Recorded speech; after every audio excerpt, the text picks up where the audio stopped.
Welcome to Burlap Teachers. Enjoy the video. You start by making sure the iPad Pro is updated and the smart keyboard is physically clean. This prevents pairing or attachment problems. Once done, lay the iPad on a flat surface and bring the keyboard's magnetic edge close to the iPad's connector rail so it snaps in.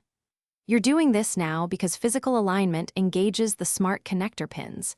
If the magnets don't hold, check for lint or protective film covering the contacts before proceeding. Next, attach the smart keyboard fully and verify the connection. You should hear or feel a click as the magnets seat, and then test by tapping keys. This confirms the smart connector is supplying power and data. Make sure to open the keyboard like a folio so the pins mate cleanly. Then go to Settings, General, Keyboard to confirm the iPad recognizes the external keyboard and enable any shortcuts or hardware keyboard settings. That's how you ensure full functionality. Finally, test typing in an app to confirm character input and check modifier keys and key repeat behavior. This validates both hardware and settings.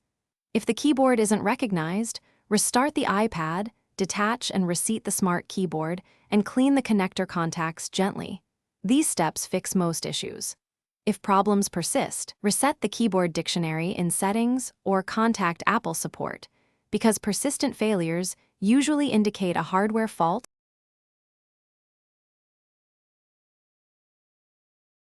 Thanks for watching. Consider subscribing if this video helped you.